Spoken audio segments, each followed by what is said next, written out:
It's bright here. Yeah?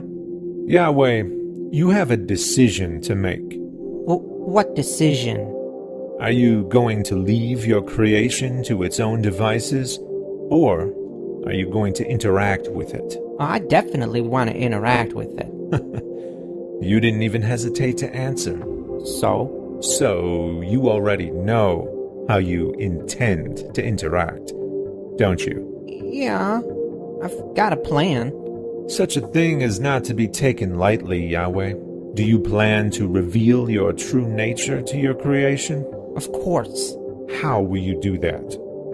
I'm gonna do it over there. Come, let's take a closer look, shall we?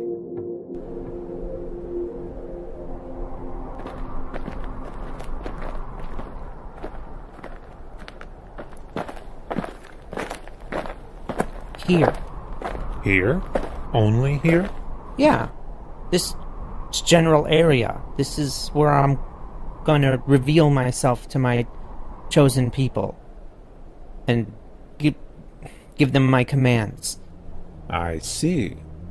And what will be your goal in doing this? To be loved and It's okay. You can tell me. and worshipped, And if they don't? then they'll perish. Yahweh, follow me.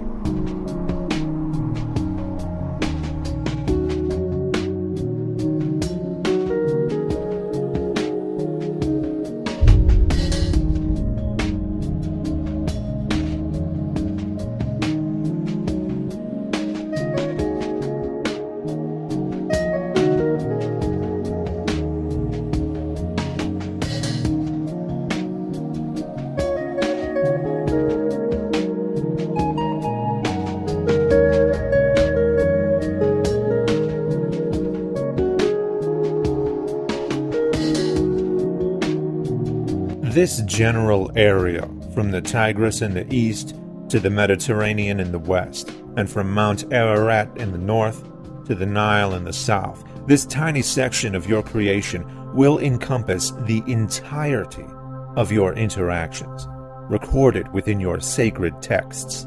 Tiny? This is a rather significant portion of land, if you ask me. Oh, it surely is, Yahweh, but this is hardly the extent of your creation. While you involve yourself with the traditions and politics of this little area of the world, the rest of the planet will continue in its many diverse ways without your interactions. They will develop their own religions and cultures, many of which will conflict with the ones you grace. From the many tribes of Africa to the Celts of Europe and to the rest of Asia, Buddhists and Hindus of China and India, vast land masses populated by billions of people. You will not interact with them. What of Indonesia and Australia? Across vast oceans, the tribes of North America will be ignorant of your earthly interventions, as will the Aztecs and Mayans of Central America and the Incas of South America. Entire continents of your creation inhabited by countless generations who will know nothing of your dire message. In fact, they'll each invent their own versions of gods who will echo their specific cultural values, no differently than your chosen people will echo yours, so you will seem like just another invented god, sharing the same cultural values as the people in the one area with which you will interact. That is a significant coincidence, Yahweh, for as some will eventually notice, gods always behave like the people who create them. So, you think I should just go around revealing myself to all these civilizations? Go around? No, Yahweh, you're omnipresent, so you're already among them. Always. Why remain hidden to those in South America but not to those in the Middle East? Why would mere geography affect an omnipresent God's interaction with his creation? Geography should only affect man-made gods, Given your plan here, I'm beginning to wonder why any human beings should exist beyond the Middle East at all.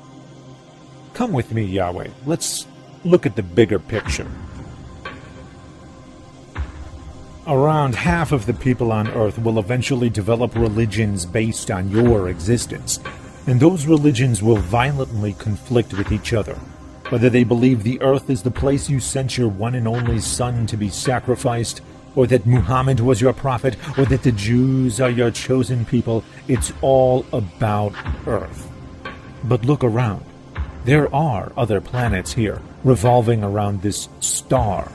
And this star, this massive object that's 1.3 million times larger than the Earth, is actually microscopic compared to the rest of the galaxy, which has hundreds of billions of stars, with systems of planets also numbering in the hundreds of billions, of which at least 8.8 billion are Earth-sized and inhabitable zones.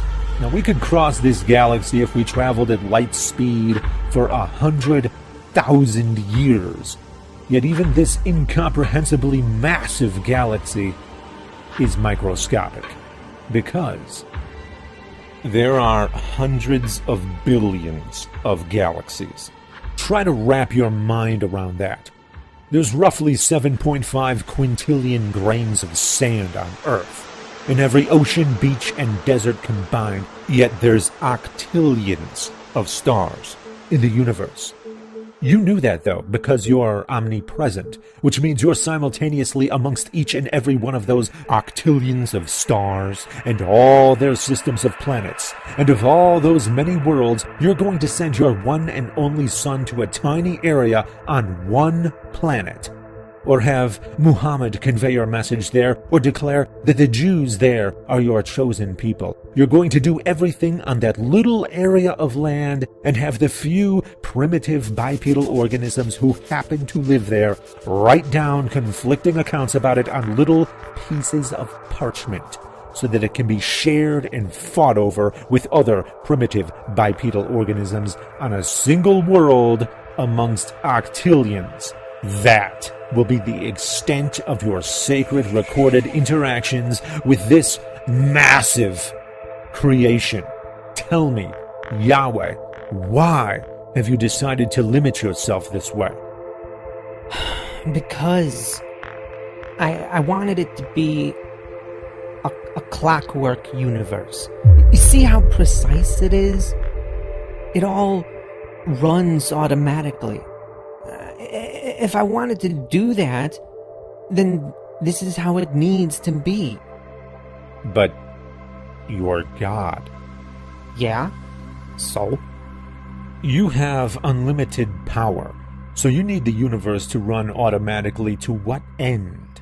You don't need to concentrate, you don't need to conserve energy, you don't need to devote time or resources elsewhere because you have unlimited time, unlimited resources. Yahweh, one day, people will be able to look beyond Earth. And where once they thought they'd find you, instead they're going to find countless other worlds and stars and galaxies. They're going to find a clockwork universe, automatic, running and dying, all on its own, according to the laws of nature, without requiring an omnipresent, omniscient, omnipotent, omnibenevolent, spaceless, timeless, supernatural being to run anything. But they're going to ask who created those finely tuned laws of nature. The design of the universe itself will be the evidence of my existence and nature. Will it? The question of fine-tuning will be inevitable, indeed, because each and every unknown that was attributed to your doing will eventually be discovered to be nature's doing.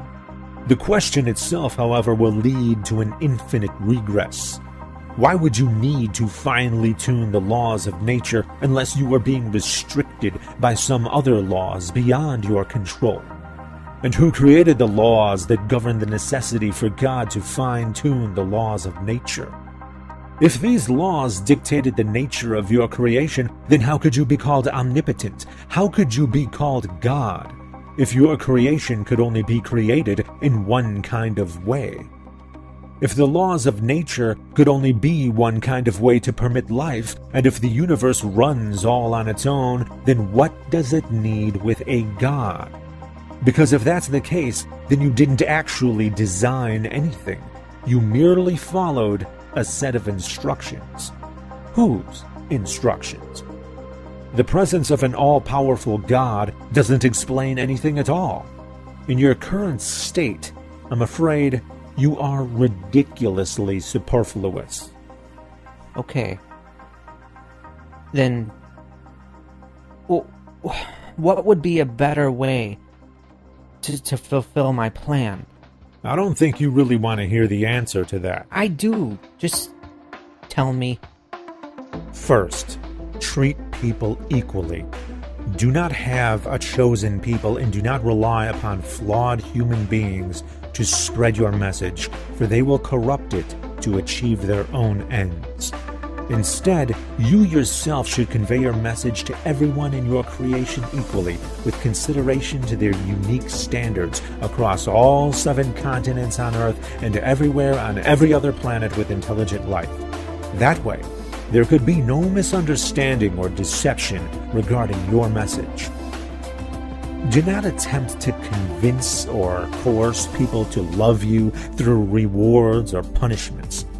It's not real love if it's not born of one's own volition. Do not make a clockwork universe. Create a universe that demands your presence and interaction in order to run, so that it will make absolutely no sense unless you are there to run it as an integral cog in the machine. That way, when people see the universe, they will not see an automatic universe like it is now, running and dying all on its own. They'll see a universe in which you are completely inextricable and undeniable. And if I just keep the universe the way it is? This is the incomprehensibly vast and indifferent universe that is exactly what we would expect to see if left to its own devices, ungoverned by any gods. And the many religions of Earth are exactly what we would expect to see of humans who utilized invented gods to achieve their own human ends. If you truly cared to commune with your creation, then you've gone about it in the exact opposite of the way you should have. Curious, isn't it, God? God?